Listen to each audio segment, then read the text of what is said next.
Hey, what's up, you guys? Welcome back. So recently, there's been a lot of talk about 2020 being the year of the SPAC. And in case you forgot what a SPAC is, a SPAC stands for Special Purpose Acquisition Company. And basically, the purpose of a SPAC is to facilitate what's called a reverse merger IPO, or sometimes it's just called a SPAC IPO. So in a nutshell, a bunch of investors come together, and usually these are people with some sort of business acumen or some sort of former accomplishment in the business world, and they set up a shell company called a SPAC. And if a private company wants to go public, instead of going through the traditional IPO process, instead they would just merge with the SPAC, and then they would change the ticker and change the company name after the merger goes through, and then voila, you have a publicly traded company. So I made a video explaining it in more detail if you're still confused about how SPACs work, so I highly recommend you go watch that video and then you come back and watch this video if you haven't watched the other video already, so I'll leave a link down below in the description for that. Anyways, the reason why we're talking about SPACs again today, though, is because I just want to free associate with you guys about one particular SPAC that I think is very interesting. And as the title of the video suggests, today we're talking about Pershing Square Tontine and its list of possible targets as of December 2020. So without further ado, let's jump in.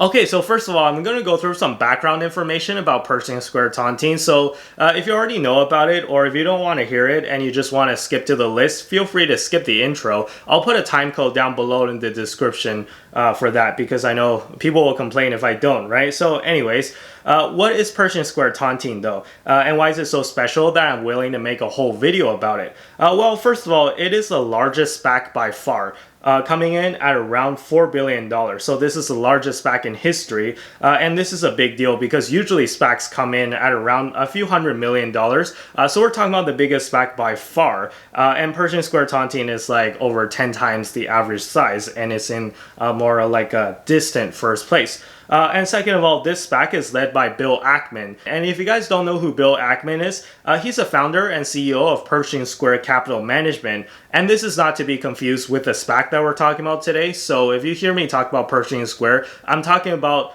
the SPAC today, right? Unless I say Pershing Square Capital Management specifically.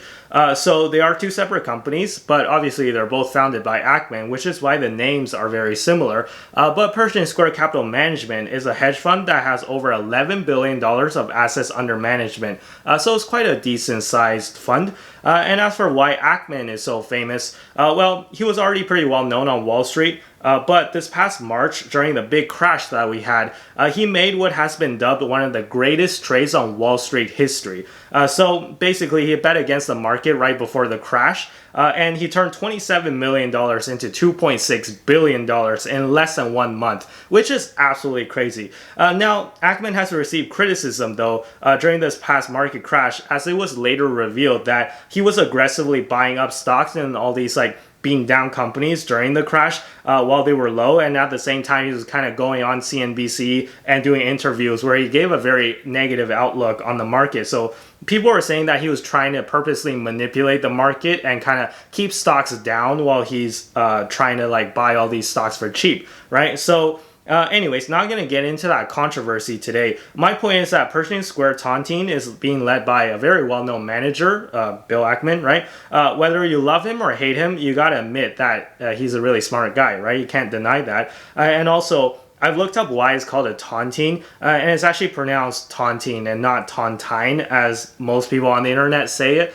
So a tontine is an annuity shared by subscribers to a loan or common fund, the shares increasing as subscribers die until the last survivor enjoys the whole income. But yeah, anyways, it's kind of a morbid thing. But with this in mind, though, Pershing Square Tontine is still in the process of looking for a target, and they haven't found one yet. So you can buy into it right now if you want. Actually, it's trading under the ticker symbol PSTH, and at this point, before a target is acquired, what you're buying into is basically what's called a blank check company, right? So you're just kind of writing Bill Ackman a blank check and say, oh, take my money and do whatever you want with it, and be sure to pick something good to acquire and merge with, right? So you're just trusting that Bill Ackman will find a good target because you don't really know what you're buying if you're buying PSTH at this particular moment. So it's kind of like when you're buying a mystery box in an EA game, except hopefully you're getting a better value from PSTH than you are getting from an EA game mystery box. I've always said that this is one of the biggest selling points of a SPAC, which is the fact that it allows retail investors to get into a company before it actually IPOs, right? It's kind of like you're actually buying a pre-IPO company. So if you just look at what happened to Airbnb, DoorDash, and Snowflake, you know that companies that have gone to the traditional IPO route, it would have been nice for us to get in on that deal before it kind of IPO'd and started trading publicly, right? So those stocks, they were priced at much lower prices before they IPO'd, and then after they IPO, they just skyrocketed, and as retail investors, we're kind of getting screwed, right? Because we're paying like 2-3 times what the institutional investors paid. So yeah, if you were trying to buy Airbnb, Snowflake, or DoorDash stock, you probably weren't able to get into those stocks for cheap unless you work for them or if you're a hedge fund. And fun fact, Airbnb was actually one of the heavily rumored targets for PSTH to merge with, but obviously that never happened because the management of Airbnb turned Bill Ackman down. So apparently they did talk, but yeah, the management of Airbnb denied Bill Ackman. So anyways, I've scoured the internet though, and I looked for various targets that could be possible targets for PSTH to merge with, and depending on what it is, it could be a real moneymaker. So keep in mind, this is just pure speculation. Obviously, I don't have any insider info. I'm just some guy on YouTube, right? So we're just having like afternoon tea and kind of gossiping. So this is what this video is. So it's more like a casual video instead of like a deep set analysis or anything like that, right? So first of all, on the list of potential targets that I think personally would be great and I would personally love is Coinbase. So Coinbase is a trading platform for cryptocurrencies, and you can buy and sell both big and well-known cryptos like Bitcoin and Ethereum, as well as smaller coins like Litecoin or whatever. So they support a bunch of other coins as well. And what's interesting about Coinbase is that they actually let you pull the crypto off their network and store it in a hardware wallet if that's what you want. And that is the most secure way to store cryptocurrency. So if you're gonna put a large amount of your wealth into cryptocurrency, I would suggest getting a hardware wallet and storing it offline just so that there's no risk of it being like hacked or stolen or anything like that. And yeah, I don't have to tell you guys about the rising popularity of cryptocurrencies these days. I'm sure you guys are well aware. So if you just look at this chart of cryptocurrency, or in particular Bitcoin, if you just look at this price of Bitcoin chart, I think that it has outperformed most stocks on the stock market. I think it's safe to say that, right? Far outperformed. And people are saying that it could go even higher. And according to this TechCrunch article that came back in July, Coinbase is actually valued at around $8 billion. So if you're confused and you're like, how is Pershing Square Tontine gonna buy an $8 billion company when they only have $4 billion? Well, you see, the way that these mergers work is that SPACs actually acquire only a minority stake in the company that they're taking public, meaning less than 50%.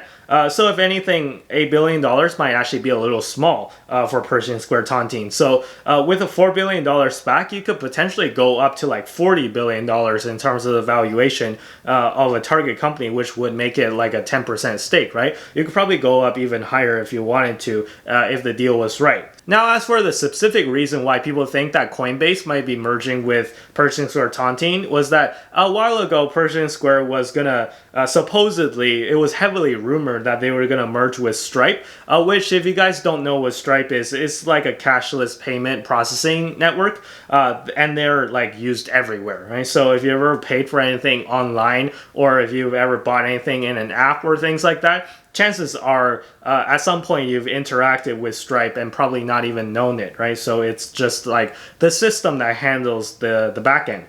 So I think that it would have been a real hit if it was Stripe, and somebody from Wall Street Bets actually reached out to the CEO of Stripe on Twitter and asked them about it, and the CEO denied that they're the target company. So yeah, there goes the chances of that happening, right? So there goes that. But I've seen a lot of people draw parallels between Stripe and Coinbase, since they're kind of both in the fintech space. And Bill Ackman himself has said that one of the biggest opportunities, or missed opportunities, in his career is not investing in MasterCard when he had the chance. So he had the chance to invest in MasterCard way back in the day when, it was just just a young company, but yeah, he did a lot of analysis on MasterCard, and in the end, he decided no, he wasn't going to invest. And then MasterCard stock kind of just went to the moon, right? So a lot of people are saying that Bill Ackman has this kind of unaccomplished dream of investing in fintech. So I don't know, it's just rumors and afternoon tea at this point. Next up on the list, I think would be a huge hit, would be In-N-Out Burgers. Now, I know you guys are like, what? A burger chain? Come on, I want a tech company. Well, let me tell you, if Pershing Square gets In-N-Out Burger, it would be absolutely huge, right? It would be an amazing success. Although keep in mind that another potential issue, besides the founder of In-N-Out potentially not wanting to go public, another potential issue is that the company might just be a little bit too small. So I found this Forbes article from 2018 that valued the company at around $3 billion. But back then the article did say that it was a conservative estimate and it was from 2018. So maybe it's gone up a lot in terms of valuation since then. But let me explain why this would be such a big deal if this were to happen. If you're not excited about the idea of Pershing Square merging with In-N-Out, you've probably never been to an In-N-Out, or you just misunderstand how America as a country works on a fundamental level, or both. So I watched this video of Anthony Bourdain going to In-N-Out Burger, and I'll link the video down in the description in case you want to check it out. I highly recommend you do. I'm sure a lot of you have heard of Anthony Bourdain. So he was a professional chef, author, TV personality who has unfortunately passed on. God rest his soul. But Mr. Bourdain was known as one of the greatest of all time in his industry, and he was tremendously respected. So as he said that in that video, In-N-Out Burger is his favorite restaurant in LA, and I think that that is a huge statement. So think about that for a sec. One of the greatest and most well-known chefs of all time, who's probably tried every single restaurant imaginable and every single food imaginable, said that In-N-Out is his favorite place in LA. And I'm not sure if you've noticed, but there are a lot of food choices and a lot of restaurants in LA, okay? So for those of you that are like, I don't see what the big deal is, it's just burgers, why don't I just go to McDonald's? Trust me, it's not the same, okay? So In-N-Out Burger is on a whole nother level. So if you disagree, I don't know what to tell you. You're just wrong. All right, last one. Actually, I can probably make a part 2 to this video if you guys want. I'm kind of enjoying talking about this, actually. I know it's just baseless speculation and rumors at this point, but I don't know, it's fun to me. So we'll see how well this video does, and be sure to give this video a like if you made it this far to this video, and if this video does well, I'll be sure to make a part 2. So last potential candidate that I think would be kind of huge, and this is actually another restaurant chain, which is Subway. I know this one's more controversial, so I've been reading a lot of posts on Reddit where people were just talking about this, and a lot of people seem to really hate Subway, and there were a lot of people bashing Subway. And I feel like a lot of people would be disappointed if the target was Subway. But let me just make an argument on how this could actually be a win. So first of all, Subway would actually be highly valued enough such that, in terms of market cap, I mean, such that merger would actually be possible, right? So according to a New York Times post, the company was valued at around $12 billion as of summer of 2019.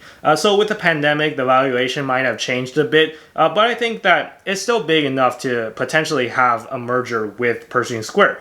But let's just get this out of the way first, okay? So it's been quite clear that Subway's been going downhill for a while now, and I think in general they're being outcompeted by other fast food brands. And really, once again, I'm not trying to trash Subway here. I don't dislike them. I think they're okay, right? But I just think that from my observation, the company has been kind of stagnating for a while. And also at the same time, they had this scandal a while ago with their spokesperson, which I'm not going to talk about because I don't want to get demonetized, but it certainly didn't do any help to the company. But yeah, basically they haven't tried anything new, and I think they haven't had any hit products recently. And you're like, hey, this is fast food. What kind of innovation can you expect? Well, Popeye's chicken sandwich.